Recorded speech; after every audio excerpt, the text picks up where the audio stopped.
sampai urip neng donya sugih gak salat cilaka, bagus ra salat cilaka, ayu ra salat cilaka, melarat elek si penting salat insyaallah selamat dunia akhirat. Betul?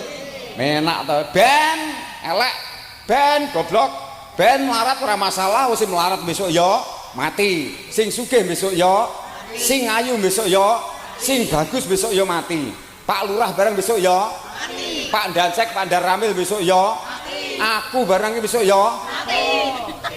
Nah aku ke sedo ngono lho mati lho.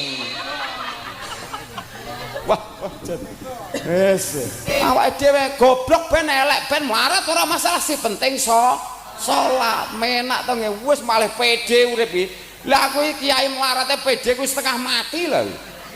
Nggih sing penting aku pokoke diparing kesempatan keselamatan sehat lahir batin, pokoke salat iki penting utamane. Wong salat ku 5 wektu nggo sedina sewengi ae dan mesti ana wektune to nggih. Apa nek salat terus ora iso nyambut gawe liyane semua bisa. Karo dadi wong tani ya iso nindakne 5 wektu, dadi pegawai ya iso, dadi pejabat, dadi pedagang ya iso, semuanya kita dapatkan. Mung kuwi pangeran maring nikmat kaya ngene mbiyen iki ora nek etungane iki, mung menyuwuni yang wong gelem manembah lan sujud, pokoke gelem sujud karo pangeran, ora nindakne maksiat, urip malih enak, enjoy relax, ndak ada masalah. Salah. Ngoten niku mawon sak wayah-wayah awake dhewe dipundhut ngadeg ning kesan Gusti Allah wis pede ora tau wedi. Mati sak wayah-wayah mboten wedi nggih napa mboten? Anane kalian takut mati karena banyak urusan di dunia yang belum terselesaikan. Nggih napa mboten? Marai wedi mati perkara niku kuwi. Kowe wedi ya tetep mati. Mane rasa wedi mati. Mati urip ukurane pangeran sing ngersakake penting. Ayo berlomba-lomba. Jangan pernah kalian berhenti untuk berbuat baik dimanapun, kapanpun, dalam keadaan apapun. Betul? Lagu niki wau kula mengupas tentang kemajuan media sosial Bapak Ibu sekalian. Wong sakniki niku wis semuanya media sosial. Sampai nek kalih yakin itulah akan muncul namanya sing dajjal mata satu, yaitu HP. HP iki singkatane bukan handphone tapi HP adalah singkatan dari himpunan penipuan. Nggih nek ora ngati-ngati ngudolanen HP kita iso menghancurkan napa ibadah kita karena gara-gara HP. Kita bisa meningkatkan iman kita juga karena gara-gara HP. Coba mengbayang seolah-olah si mata satu niku kalian si setan gepeng namanya HP niku nek mboten ngati-ngati Masya Allah dampaknya luar biasa. Gimana sehingga dunia ini dalam genggaman kita. Anak kecil pun tahu iso gegem dunia niki. Kejadian di Amerika, kejadian di Nepal, di mana-mana semua anak kecil kita tahu. Nggih napa mboten? Lah ini kita mboten ngati-ngati tidak hati-hati dalam menggunakan media sosial ini akibatnya seperti nyanyian kula niki wau luar biasa. Wis. Terus lagunya apa? Lagu India iso anu Ar-Rahman. Ora iso tak belajari pokoke anu ya. Engko nerokne aku bareng ngene ya. Salah ben apa-apa nek ora iso ungap-angop ne padha. Bapak Ibu sekalian, aku njaluk tulung si teko kene atine kudu seneng. Pertama nek seneng apapun yang saya sampaikan pasti mudah diterima. Gini apa mboten? Lah urip kaya wong India nek bungah yo nyanyi, susah yo nyanyi. Ayo nyanyi bareng nggih. Duh, kabeh ndan mungkin melu nyanyi kabeh. Awake diparingi nikmat kurang apa? Omong yo paseh nyanyi waras-arasan. Ayo nyanyi. Lagune pokok manut aku mesti bener. Ini ndak si ora bener nek ora manut. Kan manut aku ditirokne ngono ya.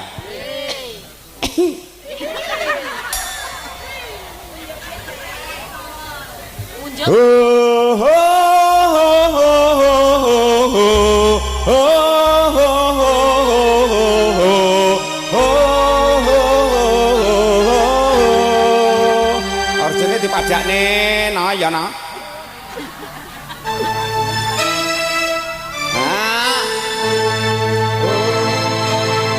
Bar iki saya nyanyi ditirukan ngono ya. Bar iku lagune indah.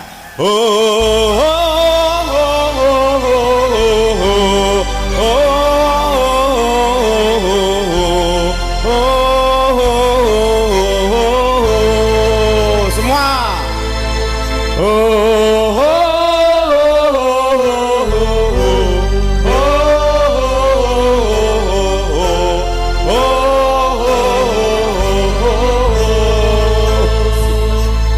Ragu-ragu bantere salah ben.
Oh ya sih marai aku ya. Lho bablasnya teng seni Mbah Yai.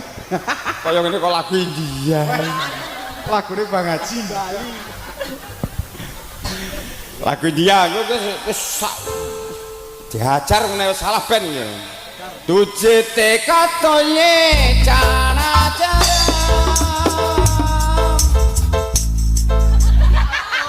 Lagune tuk ketadung tuk ketadung tuk ketadung ngono lho. Sawer. Jajale jare iso Ar-Rahman nek iso wis aku tak sawer 100.000 nek iso. Tujhe te katoye chana chara.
Pundi to jane Yai?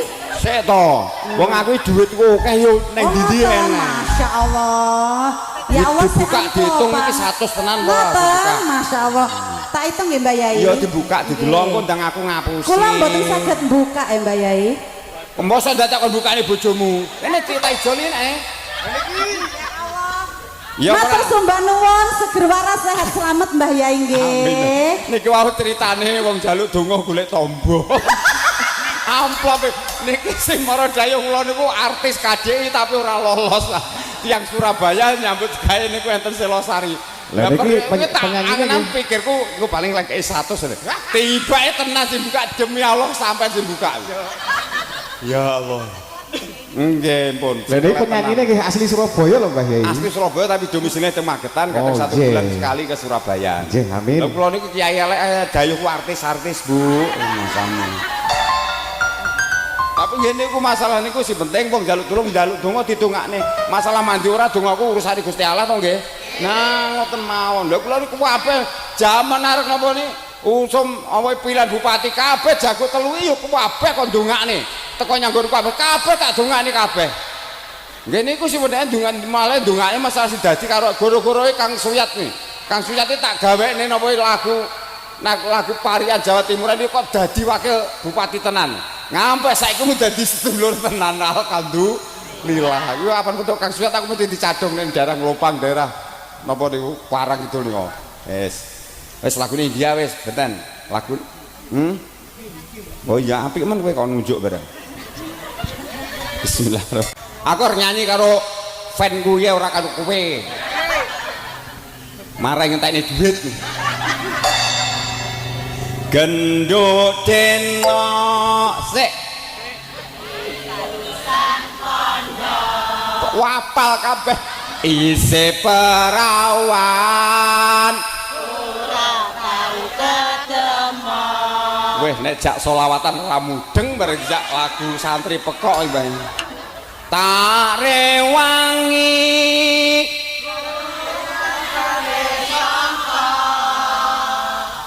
Assalamualaikum lakokno bapak mlero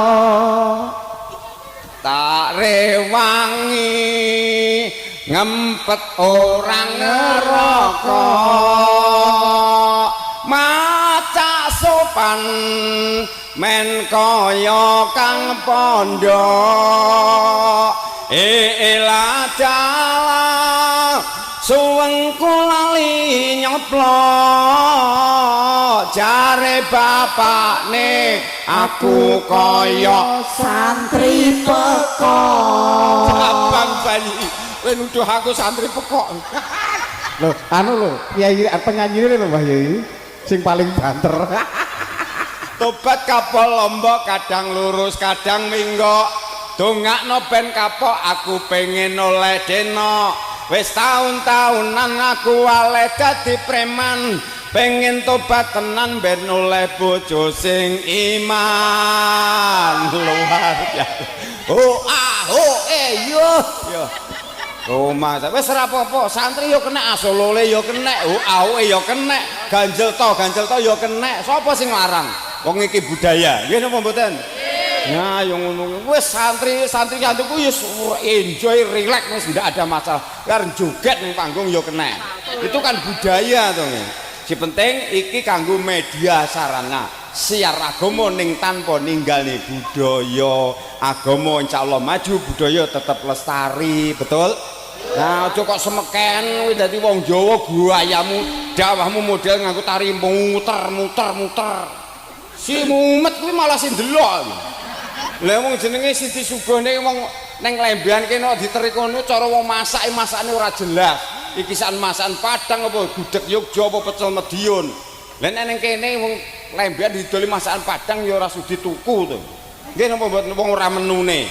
Awake dhewe jangan menjadi orang lain, jadilah diri kita sendiri. Awake dhewe aja munafik, anake wong Jawa ya lakonono disyukuri dadi wong Jawa. Kurang apa nikmati wong Jawa.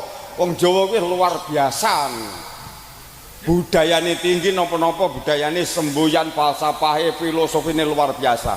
Wong Jawa ki ninggali dina bakal tuna, ninggali sejarah bakal bubrah, ninggali etung mesti bakal bingung. Nggih napa mboten?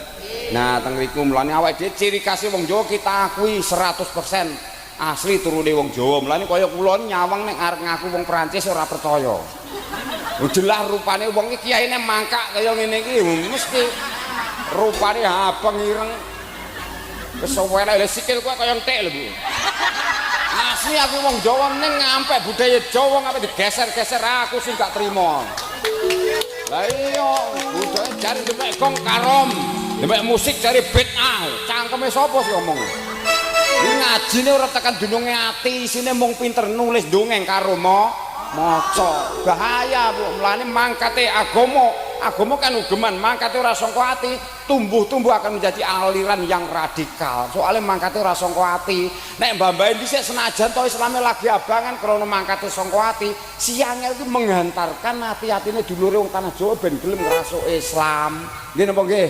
Ora kok titik-titik kowe neraka kowe dongamu ora teko nek santri ora santri tenan jak pidan dongane ora teko nek ora wudu ora teko wis omong cangkeme sapa aku yo perkara donga ora teko ya kok urusane pangeran nggih napa mboten lah si anger kok ora kok perkara si ora wudu dongane ora teko ora perkara si ora santri secara kapal kok dongane ora teko si anger iki perkarane mung ngeteri dulurmu piye ben gelem wudu ngono lho paham. You understand? Yes.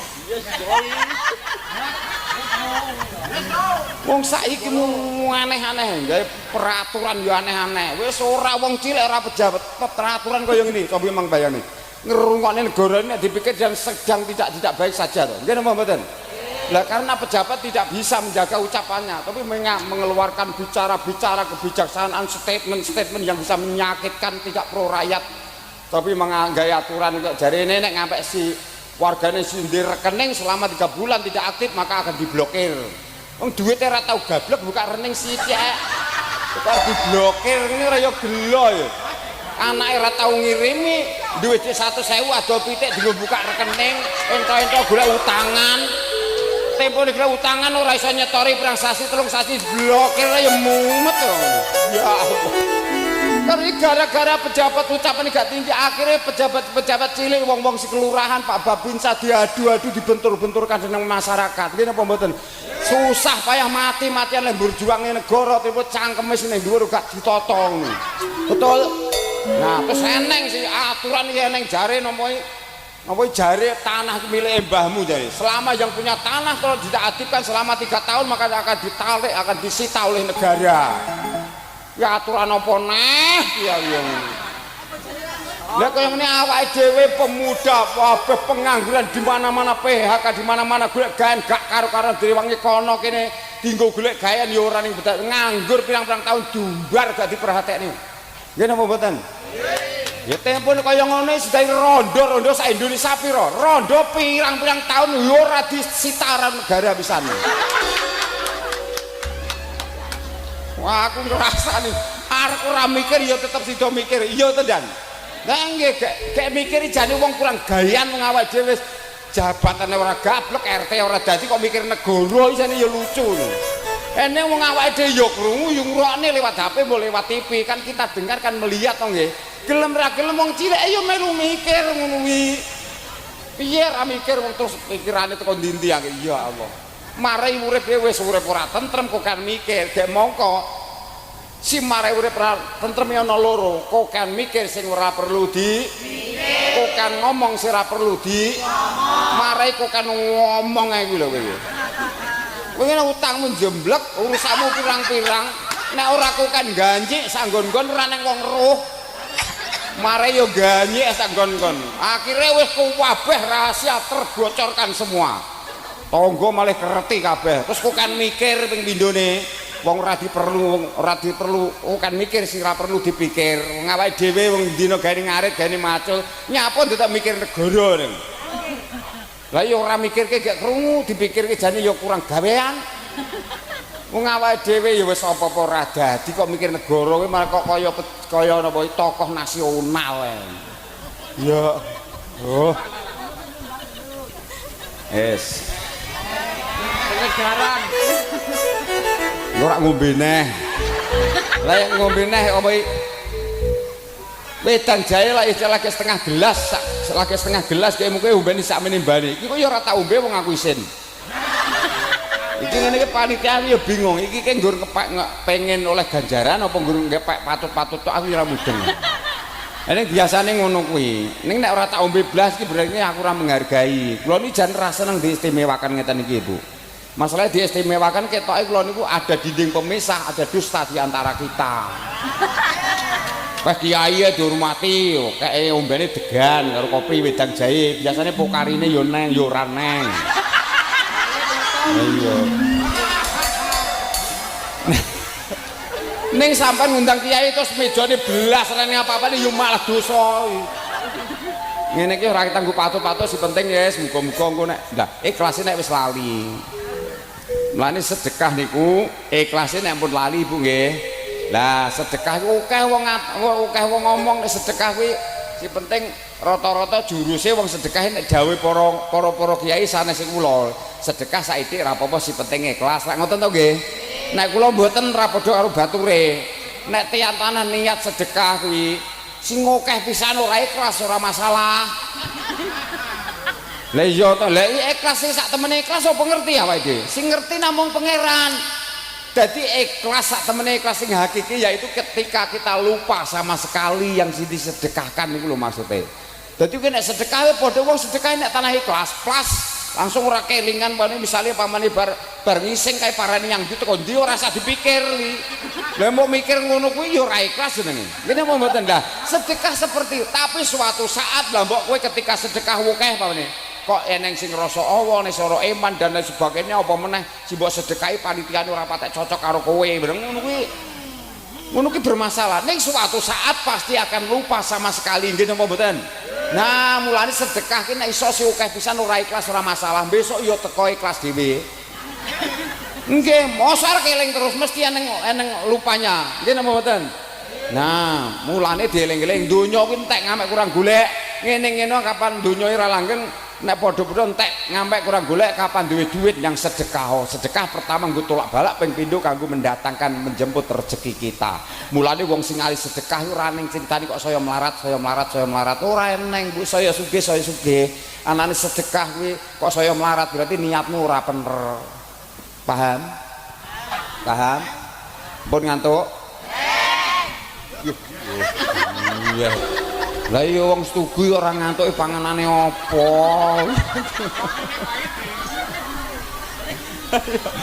Mbah Lurah yane ora ngantuk lho. Kula niku ngaji wae dadi warga niki ora keteng acar cilik wae ditunggoni Mbah Lurah niku suwayem mang. Soale ya kuwi Mbah Lurah iki ya kuwi. Mbah Lurah Pak Babinsa dan Rabil baru besok nyang swarga niki keri. Soale tanggung jawab karo umat. Itu ngeten iki besok nyang swargane dhisik. Lha piye mung ditekoni ora kadisap apane ditekoni kabeh padha melarat donya ora gablek ya. Kek ngaji ya teko ora kita ngantuk ning mburi wis nyang swarga kono. Ibarat lurah teko iki sapa wis Dodi? Wo, lagi lurah to iki. Ya mesti goleki ini. Mesti lurah ning lemben kulon lho. Piye lah mu dadi lurah lah mimpin rakyatmu apik apa ora? Nek ra ngono wis nyogok apa ora? Wis teko ndi-ndi. Leh ngisap ku teko ndi-ndi. Lah awake dhewe diisap apane wong donya ora gablek. Kek malah mung nambah malah utang pirang-pirang. Penjelalahe perkara piran lurah malah nggarap sawahe malah dicabut pisan. Wis wong cileke ngoten niku, Bu. Tapi kula jenengan iki biar bagaimanapun profesi napa mawon monggo. Dawuhe Allah kul ya'mal ngala sakiratihi kandha mukamat umate kon ngamal miturut bakate dhewe. Cetha to nggih.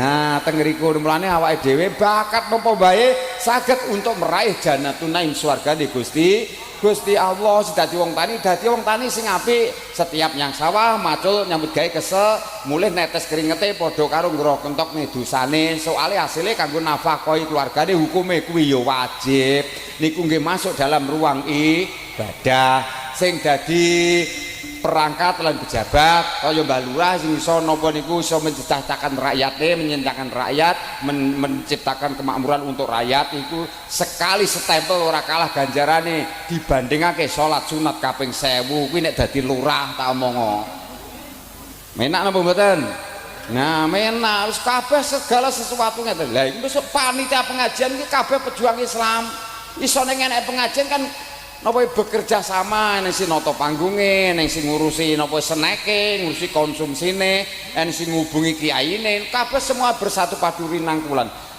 menapa niku miturut bakate lan koridornya masing-masing itu semua jaminan ya swarga nek niate bener lah teng mriki mulane profesi napa mawon jenengan saged Bu kanggo meraih napa niku yaitu titel namanya titel takwa iso meraih surganya Allah Subhanahu wa taala. Dadi urip ki dadekne apa dhewe apa mawon malih penak enggak ada yang sulit hidup ini. Yang penting dengan catatan kula niku setiap langkah kita usahakanlah harus bermanfaat untuk orang lain.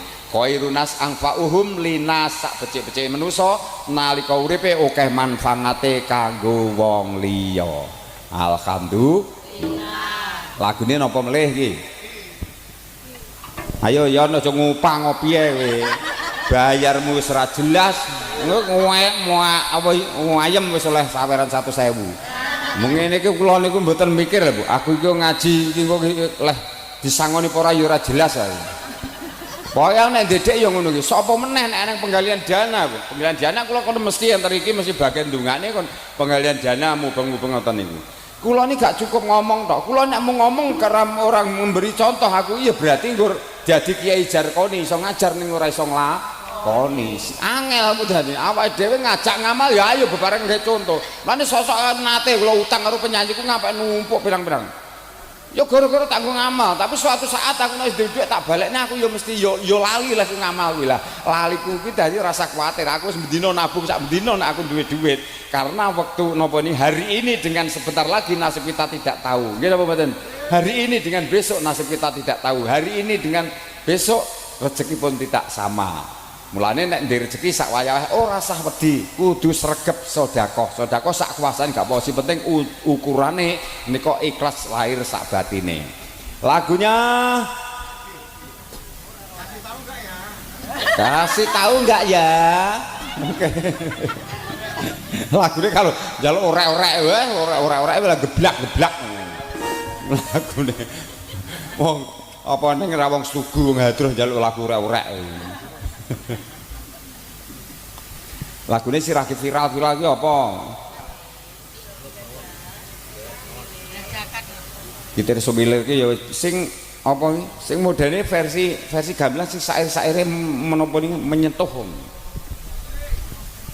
Pepeling kuwi ya wesan kok kapan aku wis nyuwara kok ora ngerti lagune goleki rungokno ya. urip iku ibarate wong lumaku pocong mampir sawetara yen mulih la bakal bali sangune iman sarta laku utama gum neno nano ayo lagune apa sik di anu lebokne nyang utek ayo wiwit biyen mula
Muhammad alhamdulillah pun mau srengenge pun sakniki ada permintaan dari napa niku dari panitia niki mengke kula nyuwun tulun kula badhe menyampaikan lagu sholawat Jibriliyah niki mohon semua operator lampu ini dipadamkan semua hanya satu yang nyala HP mengke sholawat bersama-sama kanggo ngrawuh nih Kanjeng Nabi neng ati kita nggih napa mboten mengke kalian nyuwun tulung mengke nek maca sholawat Jibril dodo sing kiwa ditutup tengen dibuka soalnya wong urip sing ngreksa malaikat kembar sing loro sing manggone ning tengen jenenge napa iku jin korin sing enten kiwa malaikat kafadoh mulane tiyang Jawi ngarani sedulur papat lima pancer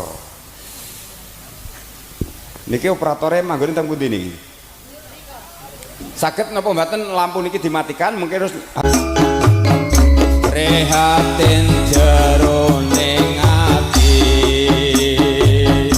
lamun nyawang kahanan jaman saiki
ala Nabi Muhammad. Allahumma sholli alaihi. Bubur iki patut kaya arep munggah panggung.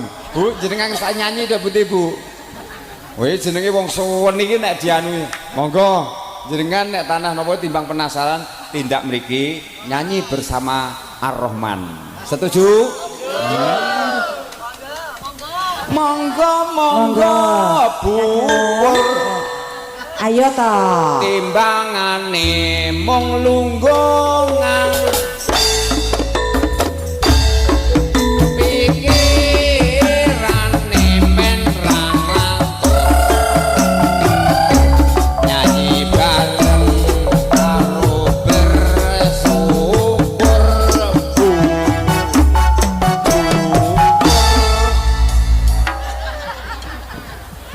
Wonge isih mikir ubrah di tatanan kowe. Monggo Bu. Loh, Pak Yanto. Bubur mboten kersa lijak nyanyi. Ini wedine yang swarga gitu. Nyuwani si sewenengane podang kuning bubur. Monggo Bu nek ngersani podang kuning, mboten napa-napa mboten seragam gak apa-apa. Wong indah si seragam-seragam ijek ayu sampean kok. Pripun kesana apa mboten? Monggo. Ayo nyanyi bareng sampean kowe. Wis suarane elek apik gak masalah sing penting wani niku wis apik. Monggo. Monggo lah. Wonge isin. Monggo tepuk tangan bintang tamu. Alhamdulillah. Nah, Sallu ala Nabi Muhammad. Sallu ala Nabi. Monggo. Ya Adra ki apa jenenge kae? Al Iman Mbah Yai. Al Iman iki Ar-Rahman. Nggih. Yo ngeten iki lho jenenge napa di salin silaturahim. Dadi silaturahim dawuh Kanjeng Nabi man sarrohu ayub satolahu rezekuhu ayun sa'alahu fi ngumrihi fal yasil rohimah. Sapa wonge si pengin barokah uripe didawakne umure dijembarne rezekine sregep nyambung silaturahim. Kosok baline layan tombokne munggah ora disepot pripun to Bun? Ayo mikrofonnya diparingi.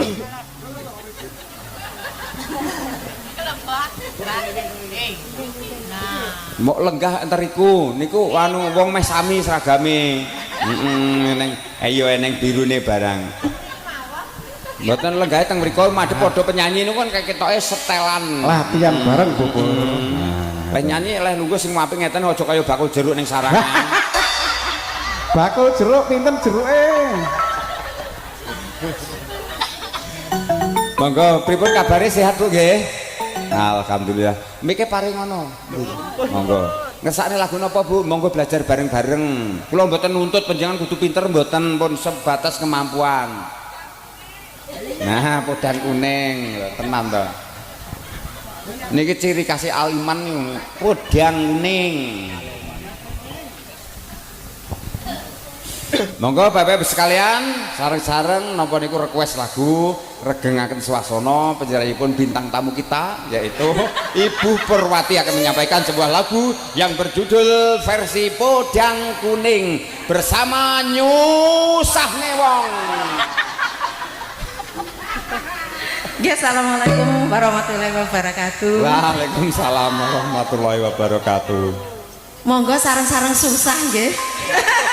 Boten diralat sareng-sareng bunga. Boten nggih. Tanggale sik pertengahan kok susah to, Bu. Ha niki lho.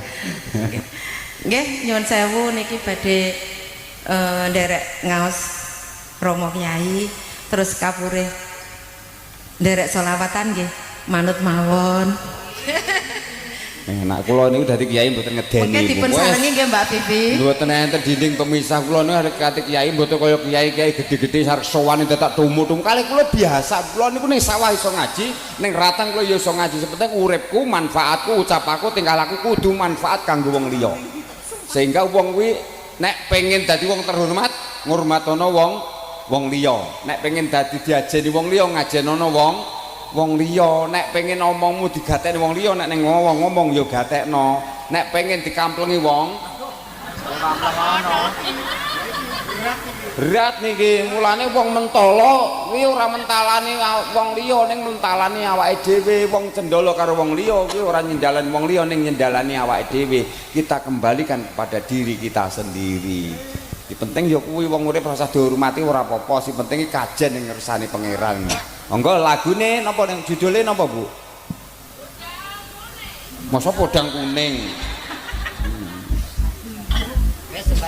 Ya sembarang mawon nggih. Masih ana monggo.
salli alaihi. Sallu Alhamdulillah. ala Nabi Muhammad. Pripun Bu, cukup setunggal lagu. Nggih. Ngaturaken gunge panuwun dumateng bubur ngasapun derek request derek dono swara sak perlu nggih niku sepindah ngregengaken swasana ping kalipun lagu menika kenging damel jampine saya lan kenging damel kanthi siir-siir menika kenging damel sarana ngimbuhana daya pangaribawa ningkataken kekuatan iman kita kunjuk kersanipun Allah Subhanahu wa taala. Allahumma amin. Bapak Ibu sekalian, pripun Bu? Mampun ngantuk napa dereng? Bapak-bapak masih semangat? Mualah jek kowe tok mentau welese kabeh. Oke, Bapak Ibu sekalian, saking para tamu ingkang mulya, ini berkah silaturahim. Kanthi menika kula dalah njenengan sami Bapak Ibu sekalian ingkang perlu dadi wong urip niku siangel bin sulit. Nggih menika dadi wong sing duweni ati apik niki sing paling angel. Soale dereng karuan wong kuwi nek misale santri cilik ngampe tuwek apa mestine atine apik dereng karuan. Mila saking menika siangel dadi menungso sing duweni ati apik. Wong niku nek duweni ati apik samubarange niku sarwa ikhlas setiap aktivitasipun masuk dalam ruang ibadah. Mila saking menika Bapak Ibu sekalian mbok pilih nek dereng ngantuk lagune apa iki mau? Niki malah nek akeh-akeh lagune aku seneng aku iso karo loweren iso karo ngesis ngoten. Karo udut iki. Udute eneng apa ora? Mbok alah eneng komplit tibake. Lagune napa Bu? Ada niki sedulur kula sing keng Praga enten Sirawoh apa mboten? Oh alah. Wis ora keri wong peragaipun kula ngaji teng pundi wis selalu ikut live terus nih luar biasa. Wis muga-muga seperti panjang umur Bu nggih, barokah maslahat napa niku barokah lil ummah Allahumma amin. Lagune napa niki? Engko nek aku apane Suraura mesti candak lagune.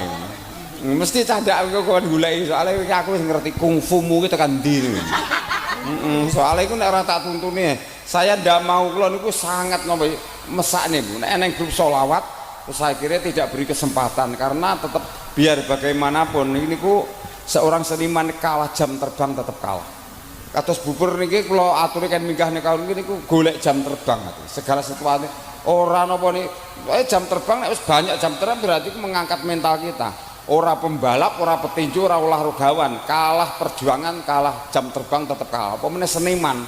Seniman kalah jam terbang, bla-bla ora manggung ning panggungnya disawang penonton iki aclum kabeh. Apa meleh malah penyanyi mung diiku roro ngantuk. Ciri-cirine wong niku nek jak ngaji tambah ilmune. Nek kula sing matur sampean kapan dijak nek napa dijak napa ngrungokne niku biasane mantuk berarti tambah ilmune iso masuk teng ati. Ning yo kuwi nek mantuk pisan terus ora balik berarti aduh. Oke Bapak Ibu sekalian, seorang pendengar yang baik pasti akan menjadi pembicara yang baik.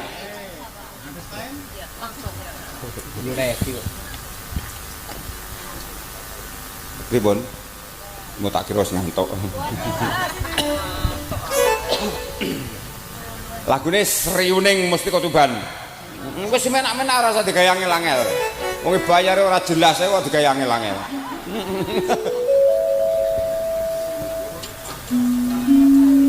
Oh, wis kawentar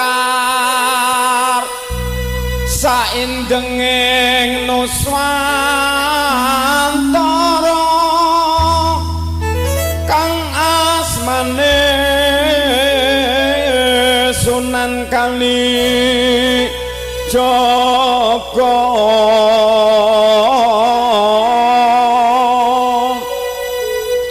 Raden Sahid aranipun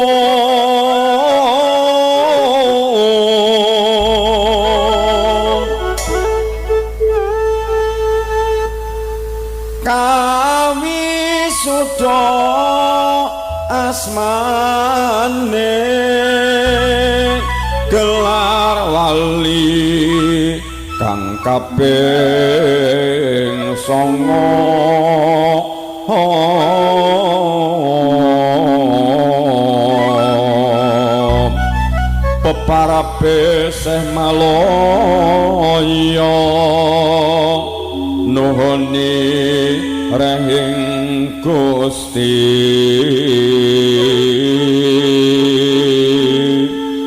nuli cancut tali wondo andederno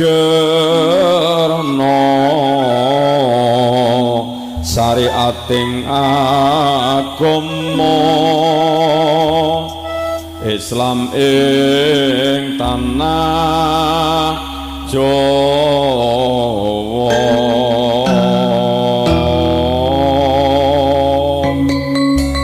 Ayo ning nong ning gong.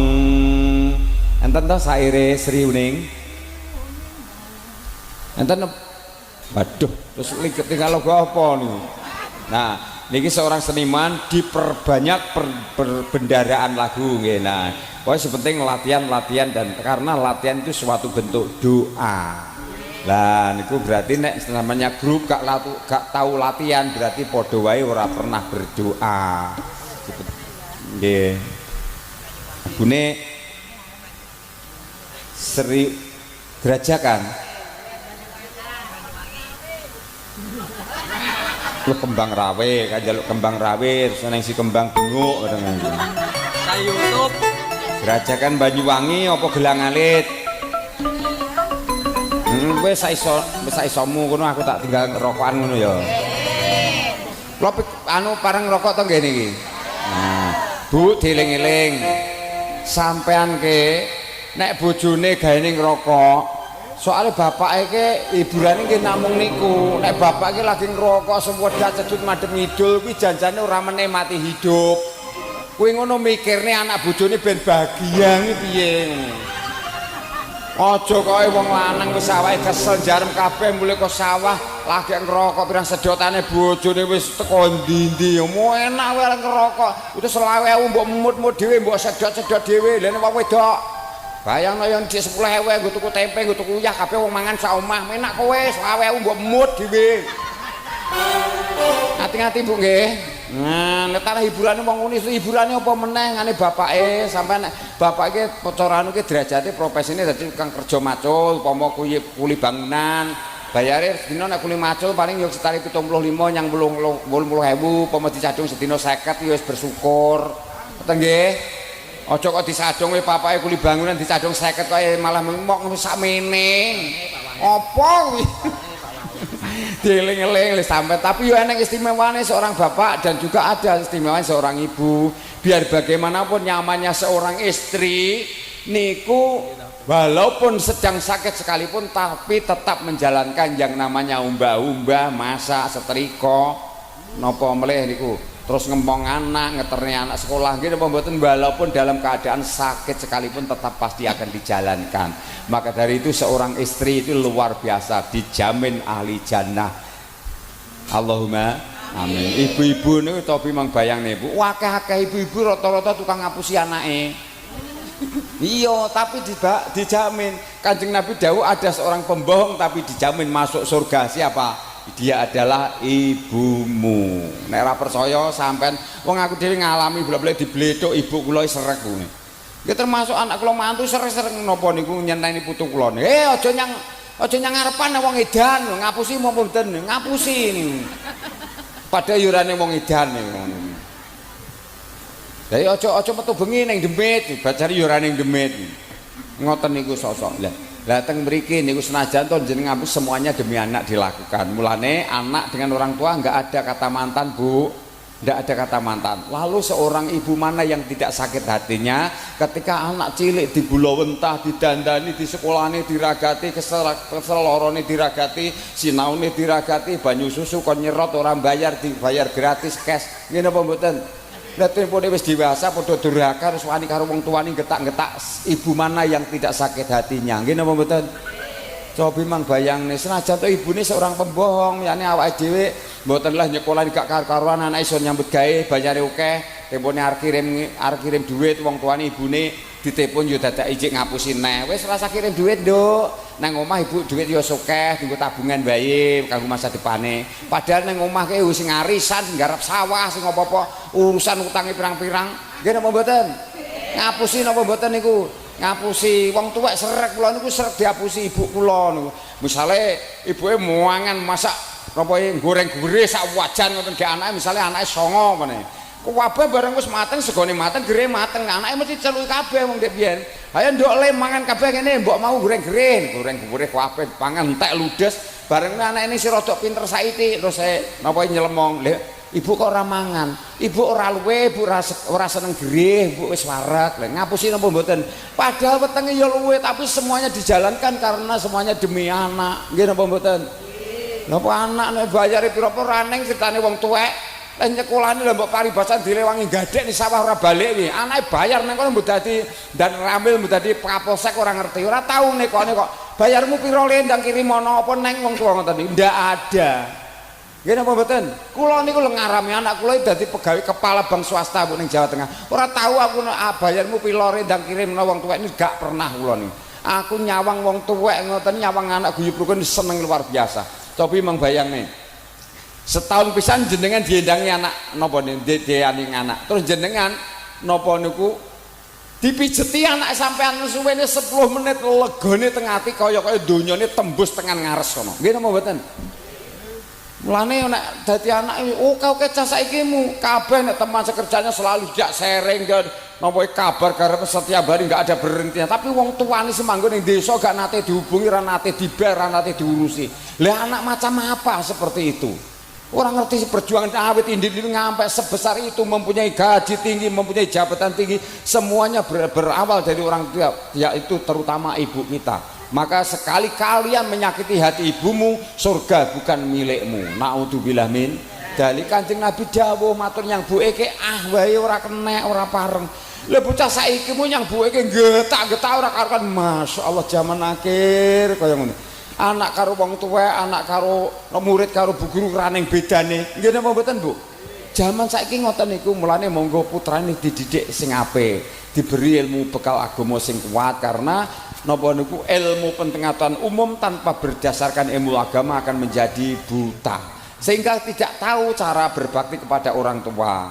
Tidak tahu cara mengabdi kepada orang tua. Teng niku mongko dawai Allah ridhollahi fi ridhol walidain wa suktullahi fi suktil walidain. Ridhone Allah ya ridhone wong tuwa, murkane Allah ya murkane wong tuwa. Mulane wong tuwa kuwi ucapane lir kadya sabda pendhita.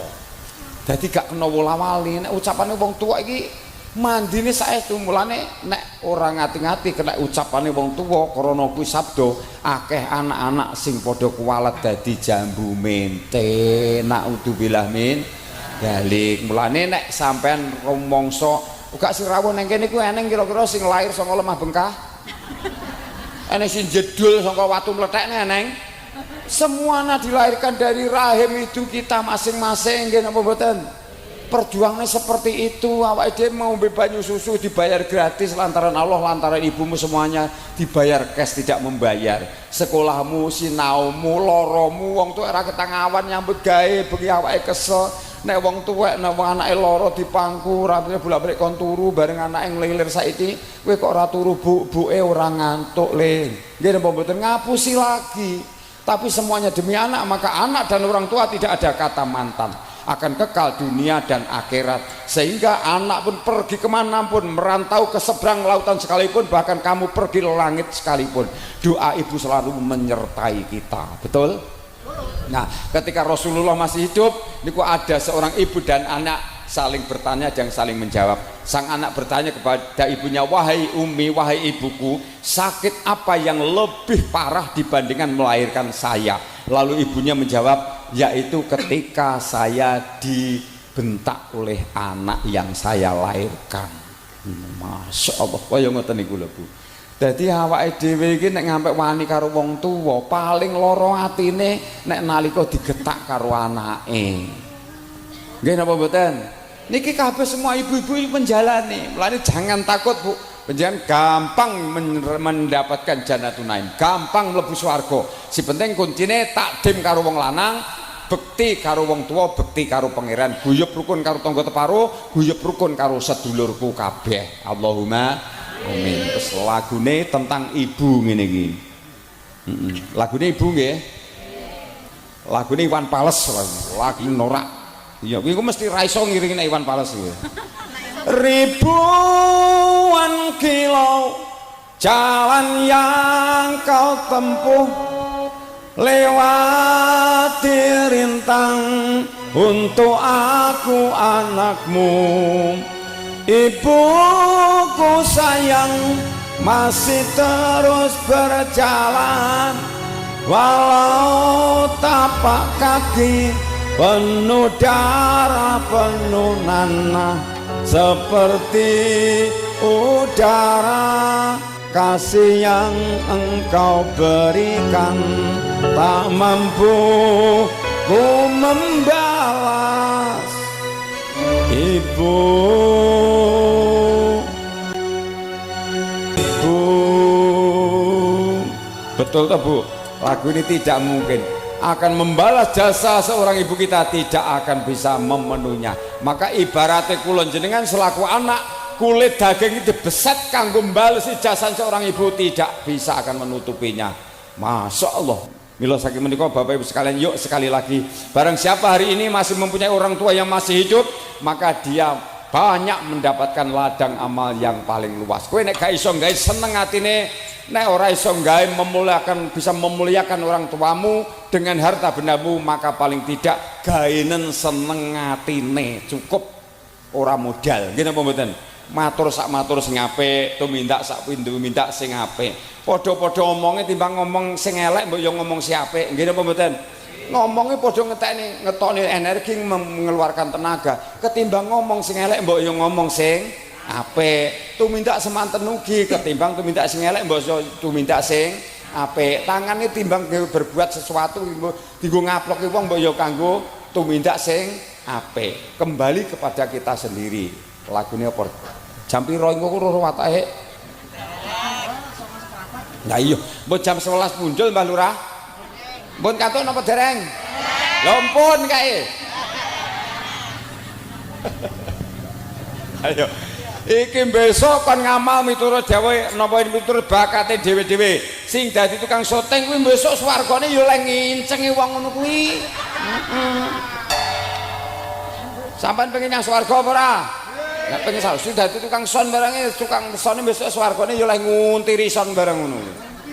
Nek kaya ngoten niku kon ngamal miturut bakate dhewe-dhewe. Dadi awake dhewe rasa meri profesine liyan, meri darbe liyan. Hidup ini adalah perjuangan sesuai dengan bakat dan koridornya masing-masing. Urip niku malih menak. Mpun sakniki lagunya apa lagi? Lagune gerajakan aku tak rokokan ngono ya. Nah, dieling-eling Bu.